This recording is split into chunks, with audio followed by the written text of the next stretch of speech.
Selamat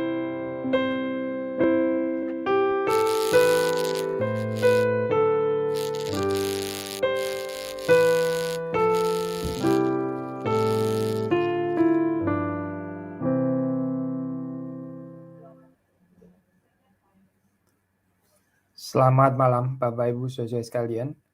Kita akan membuka satu bagian firman Tuhan dari Mazmur pasal atau nomor yang ke-85.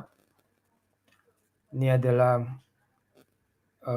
Mazmur yang berkaitan dengan kebangunan rohani. Kita merenungkan bagian ini. Untuk pemimpin biduan Mazmur Bani Korah. Engkau telah berkenan kepada tanah-Mu, ya Tuhan, telah memulihkan keadaan Yakub. Engkau telah mengampuni kesalahan umat-Mu, telah menutupi segala dosa mereka. Engkau telah menyurutkan segala gemas-Mu, telah meredakan murka-Mu yang menyala-nyala. Pulihkanlah kami, ya Allah penyelamat kami, dan tiadakanlah sakit hati-Mu kepada kami. Untuk selamanyakah Engkau murka atas kami dan melanjutkan murka-Mu turun-temurun? Apakah Engkau tidak mau menghidupkan kami kembali sehingga umat-Mu bersukacita karena Engkau? Perlihatkanlah kepada kami kasih setia-Mu, ya Tuhan, dan berikanlah kepada kami keselamatan daripada-Mu. Aku mau mendengar apa yang hendak difirmankan Allah, Tuhan. Bukankah Ia hendak berbicara tentang damai kepada umat-Nya dan kepada orang yang dikasihinya, supaya jangan mereka kembali kepada kebodohan. Sesungguhnya keselamatan daripadanya dekat pada orang-orang yang takut akan Dia, sehingga kemuliaan diam di negeri kita. Kasih dan kesetiaan akan bertemu, keadilan dan damai sejahtera akan bercium-ciuman. Kesetiaan akan tumbuh dari bumi dan keadilan akan menjenguk dari langit. Bahkan Tuhan akan memberikan kebaikan dan negeri kita akan memberi hasilnya. Keadilan akan berjalan di hadapannya dan akan membuat jejak kakinya menjadi jalan. Mari kita masuk dalam doa. Tuhan berkati renungan pada malam hari ini. Tuhan nolong kami supaya sekali lagi firman-Mu boleh berbicara dan mengubah kehidupan kami, membawa kami ke dalam kehidupan yang semakin mengerti kehendak Tuhan dan juga menaatinya. Berkati hamba-Mu Tuhan yang menolong di dalam pembahasan hari ini, supaya Roh-Mu yang kudus boleh menguasai hati dan pikiran, dan kami semua juga boleh diberkati oleh Roh yang sama yang berada di dalam hati kami masing-masing. Demi Yesus Kristus kami berdoa. Amin.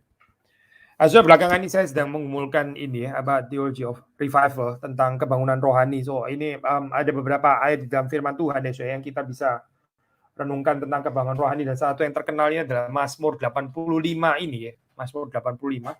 Kalau dalam bahasa Inggrisnya mungkin lebih jelas ya di situ, karena ada ini kata-kata yang lebih direct berkaitan dengan revival, seperti dalam ayat 4, restore us again ya. Kalau bahasa Indonesia pakai istilah pulihkanlah kami ya, pulihkanlah kami.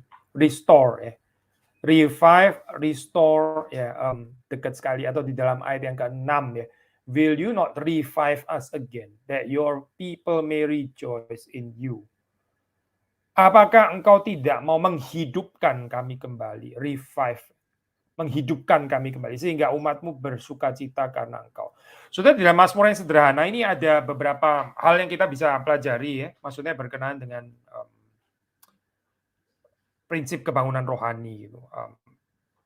Yang pertama, kita melihat di dalam bagian ini ya, dimulai dengan ayat 1 sampai dengan ayat yang ketiga.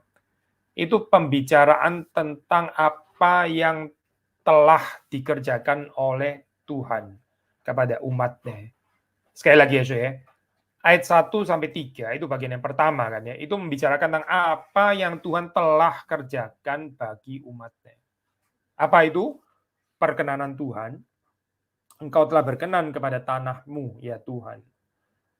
Pemulihan, telah memulihkan keadaan Yakub. Pengampunan, termasuk juga di dalam kalimat paralelnya, menutupi segala dosa. Itu basically bicara tentang pengampunan.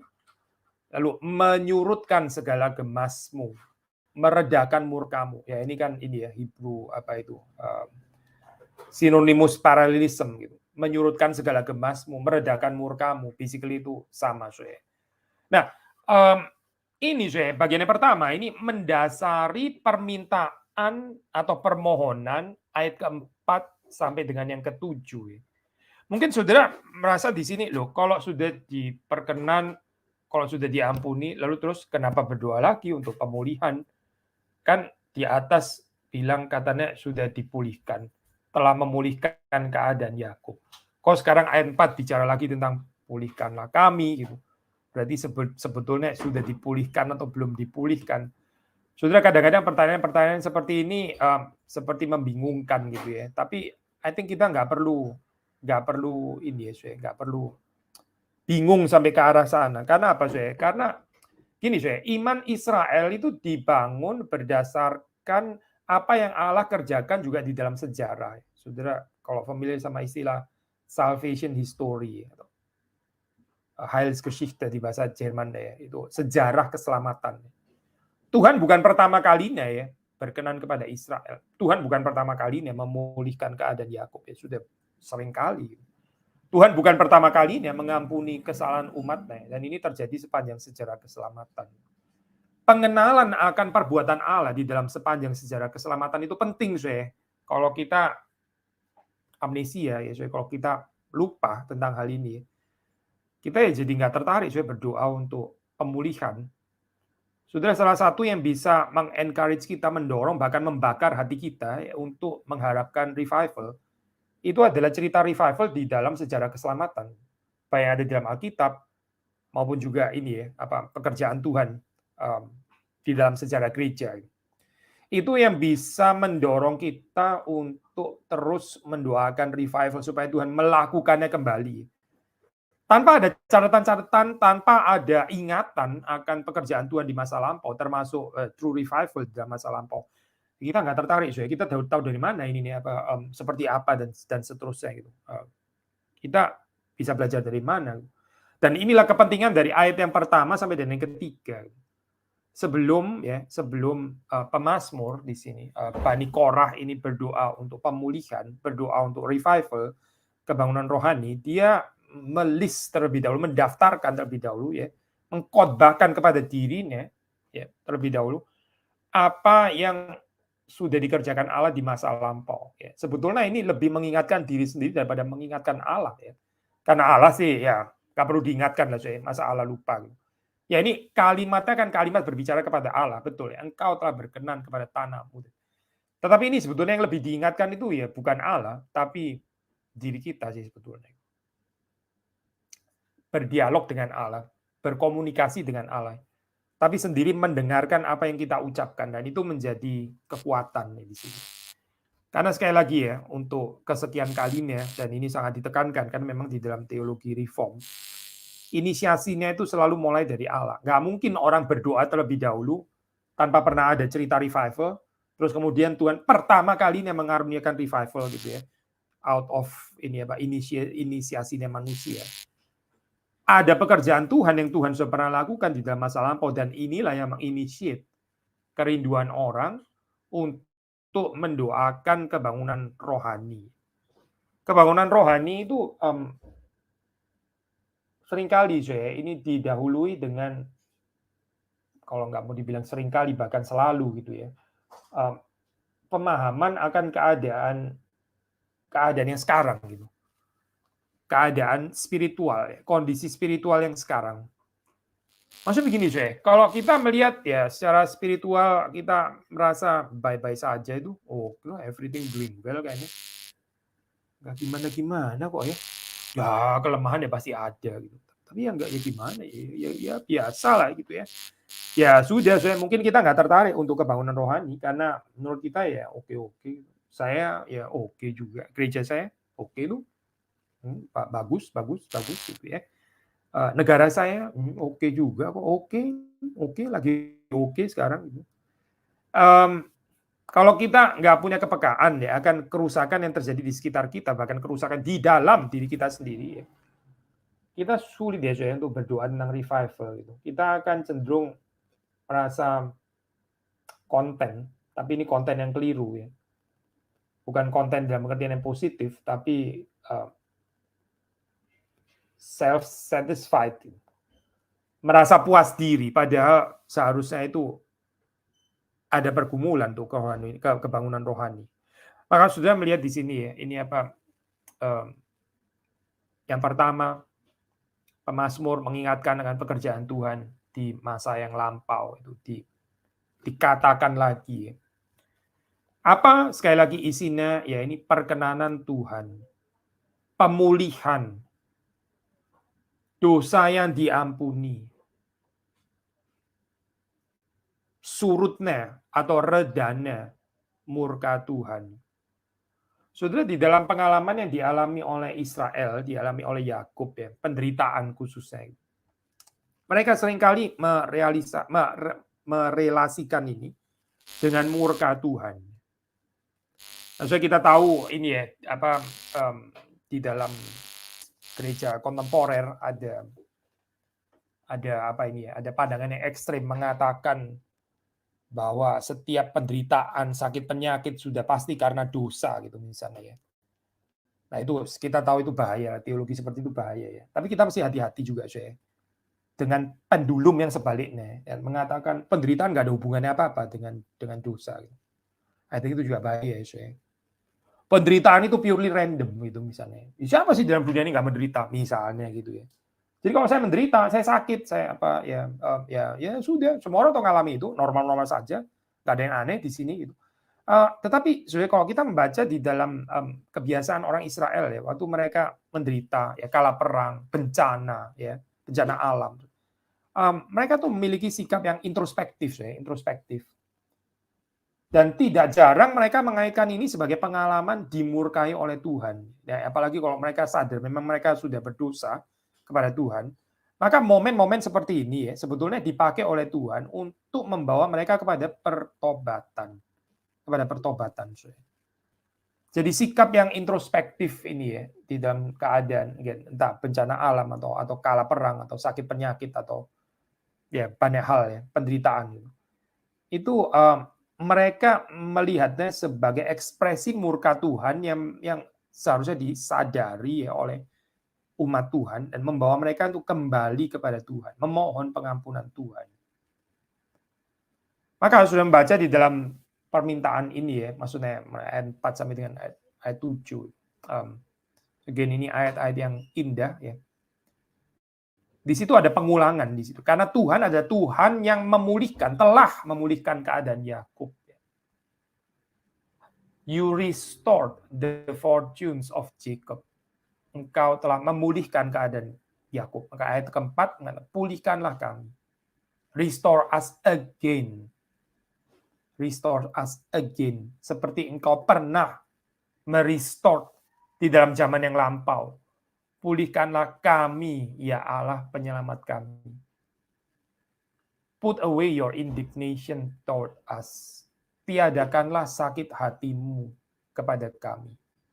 Ada persuasi ya di sini ya. Ada persuasi yang berani, ada bujukan. Ada usaha saya untuk memulihkan relasi yang rusak dengan Allah. Karena relasi dengan Allah itu penting dan itulah saya revival itu. Revival itu adalah relasi yang hidup dengan Allah. Tapi ini rusak ya saya, rusak sehingga perlu di-restore. Rusak mengapa? Ya karena Allah itu sakit hati. Jadi bagaimana saya? Ini seperti hubungan suami istri ya. Seperti hubungan ini ya Pak, cinta yang mendalam. Sakit hati itu perlu diredakan, murka itu perlu diredakan. Tiadakanlah sakit hatimu kepada kami. Perhatikan kalimat bujukan berikutnya. Untuk selamanya engkau murka atas kami dan melanjutkan murkamu turun-temurun. Berani ya saya bicara kalimat seperti ini ya. Kita di dalam kehidupan sehari-hari ya, saya ini ya, saudara apa hubungan apapun lah sebenarnya orang tua anak atau apa gitu. Biasanya kalau ada orang ngamuk ya, kalau ada orang ngamuk gitu misalnya, marah, murka ya. Kita nggak akan mendekati dia. Apakah engkau masih akan murka 1 jam lagi? Wah, tambah bikin murka nggak sih, Sue? Tambah bikin jengkel nggak sih sebetulnya? Orang sedang ngamuk, terus kemudian dihampiri dan ditanya, berapa lama lagi kah engkau akan murka?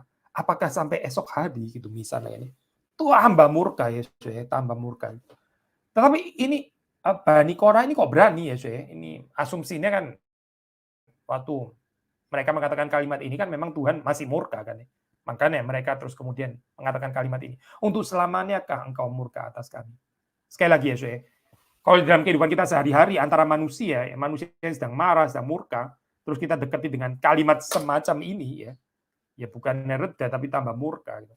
Tetapi tidak demikian dengan hubungan Allah dan Israel, Tidak demikian hubungan Allah dan Israel. Tidak, Tuhan menyukai relasi seperti ini. Waktu dia murka, dia suka kalau umatnya itu menghampiri dan berusaha untuk meredakan murka Allah. Ini ada iman berarti, iman akan relasi cinta yang bisa dipulihkan. Justru iman akan relasi cinta inilah ya membuat Bani Korah ya, mewakili Israel itu berani menghampiri Tuhan dan menanyakan kalimat seperti ini karena mereka percaya jawabannya seharusnya tidak selama-lamanya. Untuk selamanyakah engkau murka atas kami dan melanjutkan murkamu turun-temurun. Ini bukan kalimat tuntutan, ini kalimat yang menggerakkan ya. Saya pakai bahasa antropo ini ya, Pak. Antropomorfis, antropopathos ya. Ini dari sisi manusia itu. Di sini Saudara jangan melihat dari perspektif ketidakberubahan Allah. Kita nggak bisa bicara dinamika cinta, kalau kita bicara ketidakberubahan Allah di sini. Allah nggak berubah secara atributnya itu betul. Itu ya. Atribut Allah itu nggak pernah berubah. Allah nggak pernah berubah, dia selalu Trinitarian. Itu juga betul. Tapi dalam relasi cinta, itu pasti ada perubahan. Ada perubahan perkenanan atau murka, dan itu perubahan kan, ada dinamika berarti di sini. Nah, di dalam relasi cinta yang dinamis inilah, Israel itu membujuk Allah. Untuk selamanyakah engkau murka atas kami dan melanjutkan murkamu turun-temurun. Maksudnya kalimatnya adalah, kami ini adalah bangsa yang kau cintai kan sebetulnya. Kami ini adalah mempelaimu. Apakah engkau masih akan murka kepada kami? Ini adalah kalimat permohonan belas kasihan untuk membangkitkan kembali cintanya Yahweh kepada umatnya sebetulnya kalimat ini, bukan untuk memprovok ya, bukan gitu. Mungkin dalam kehidupan sehari-hari seperti tadi kita bilang, kenapa ini nggak terjadi kalau ada orang ngamuk, kita datengin dengan kalimat seperti ini, malah tambah ngamuk. Kenapa, ya karena nggak ada relasi cinta, nggak ada relasi cinta. Kalau nggak ada relasi cinta ya begitulah keadaannya, orang yang ngamuk didatengin, ditanyain dengan kalimat seperti ini, masih lamakah kamu marah? Tuh hamba marah lagi gitu kan. Ya memang nggak ada relasi cinta kok soalnya. Tetapi tidak demikian kalau ada relasi cinta, ada relasi kasih ya. Apakah engkau tidak mau menghidupkan kami kembali sehingga umatmu bersuka cita karena engkau? Will you not revive us again that your people may rejoice in you? Indah ya ayat ini ya. Apa sih itu revival ya? Apa sih itu penghidupan ya, kebangunan yang dikerjakan Allah di dalam kehidupan umatnya? Apa ya ini, sudah baca dalam ayat ini ya. That your people may rejoice in you. Sehingga umatmu itu bersuka cita karena engkau. Apa sih lawan katanya bersuka cita karena Tuhan? Ya, bersuka cita karena yang lain yang bukan Tuhan. Which is sebetulnya bukan sukacita sih. Bersenang-senang karena yang lain. Dan kesenangan itu nggak pernah memuaskan. Kebangunan rohani itu ada deep sense of sacred joy. Ada deep sense of life yang di celebrate joyfully. Di mana Allah itu menjadi objek sukacita itu sendiri. Sukacita karena engkau. Betul nggak di dalam kehidupan kita bersukacita karena Tuhan. Kalau kita melihat di dalam kehidupan kita, seringkali sukacita kita itu sangat tergantung kepada apa yang kita alami, kondisi, ya, penerimaan orang, ya, keadaan dan sebagainya. Tetapi di sini Bani Korah mengajak kita ya untuk memohonkan kepada Tuhan kebangunan rohani ini ya, true revival, supaya kita boleh bersukacita karena Tuhan. Supaya Tuhan itu menjadi sukacita kita. ada entusias ya, ada passion untuk Tuhan. Ini seperti di dalam parable orang yang menemukan mutiara itu ya. Terus kemudian dia melupakan segalanya untuk mengejar mutiara yang berharga itu. Ada sukacita karena Tuhan. Dan itulah saya penghidupan kembali yang dikerjakan Tuhan. Ini melawan kehidupan yang suam-suam kuku, yang waktu kita mengikut Tuhan seperti sedang menjalankan kewajiban agama, tapi terus kemudian berat sekali ya. Ini against spiritual exhaustion ya, apa ini kelelahan spiritual. Ini melawan apalagi saya spiritual lethargy, keadaan spiritualnya seperti hampir mati gitu ya. Kalau Tuhan menghidupkan kita kembali, maka kita itu akan bersukacita karena Tuhan. Dan orang yang bersukacita karena Tuhan, itu dia pasti akan mengasihi, pasti akan melayani, ya, pasti akan melakukan sesuatu bagi Tuhan. Karena dia bersukacita. The fact bahwa kehidupan kita itu seringkali tergerak ya. Kalau kita bekerja pun mungkin kita berat ya melakukannya, tapi kita tahu somehow roda harus berputar gitu. Itu karena apa sih? Ya karena kita kurang sukacita. Siapa ya seorang teolog, saya lupa sih. Mungkin Jonathan Edwards kalau nggak salah ingat ya. Sudah lama bacanya. Dia mengumpamakan ini ya Pak, sukacita yang dari Tuhan itu seperti pelumas ya. Yang membuat roda itu bisa berputar, dan bukan hanya berputar, tapi berputar dengan mulus ya. Dengan tanpa suara-suara yang bikin kuping sakit itu ya, kalau nggak ada pelumas ya. Kalau nggak ada pelumas ya, roda itu bisa sih berputar, tapi menimbulkan suara-suara yang nggak enak untuk didengar ya. Seperti nggak rela putar, nah gitu, tapi dipaksa harus berputar gitu ya. Berat sekali ya perputaran seperti itu. Tapi pelumas itu ya, membuat roda itu bisa berputar dengan mulus ya. Putarannya itu enak ya. Dan pelumas itu ya dikatakan adalah ya ini sukacita yang di dalam Tuhan. Will you not revive us again, that your people may rejoice in you? Buatlah kami bersukacita karena Engkau. Karena tanpa sukacita karena Tuhan, ya, segala sesuatu akan terasa berat. Betul, akan terasa berat. Sekali lagi ya, rodanya mungkin bukan nggak bergerak, tapi bergerak setengah mati ya, setengah mati. Karena nggak ada sukacita yang dari Tuhan. Karena nggak ada sukacita karena Tuhan. Orang yang bersukacita karena Tuhan itu membuang berhala-berhala di dalam kehidupannya.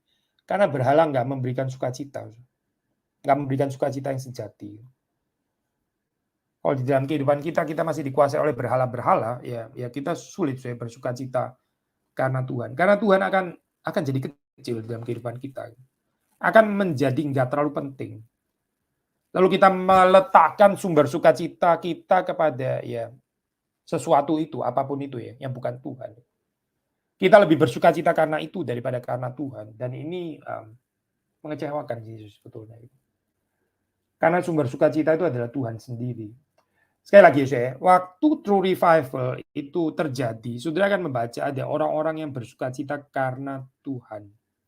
Jiwanya itu dipenuhi dengan kegembiraan karena Tuhan. Mereka menjadi entusias di dalam mengabdi kepada Tuhan, di dalam mencintai Tuhan, di dalam mempersembahkan dirinya bagi Tuhan, di dalam melayani Tuhan, dan melayani sesama. Perlihatkanlah kepada kami kasih setiamu ya Tuhan, dan berikanlah kepada kami keselamatan daripadamu.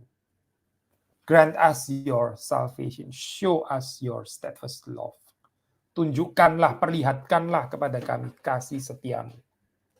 Very experiential ya, bukan cuma sekedar doktrin kesetiaan Allah ya, secara objektif knowledge, tapi perlihatkan kepada kami, show us. Biarlah kami mengalaminya, your steadfast love itu, kasih setiamu yang besar itu. Nyatakanlah, perlihatkanlah, pertunjukkanlah di dalam kehidupan kami. Grant us your salvation. Selamatkan kami. Selamatkan dari apa, ya ini dari kehidupan yang mati, kehidupan yang belum dipulihkan, kehidupan di bawah murka Allah. Selamatkan kami dari dosa. Lalu terus kemudian bagian yang terakhir, bagian yang terakhir adalah 8 sampai dengan ayat yang ke-13 ya.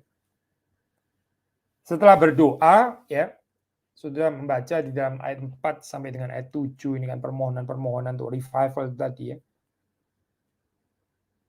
Lalu terus kemudian ayat ke-8 sudah membaca, aku mau mendengar apa yang hendak difirmankan Allah Tuhan. Bukankah ia hendak berbicara tentang damai kepada umat dan kepada orang yang dikasihi, supaya jangan mereka kembali kepada kebodohan. Perhatikan ya,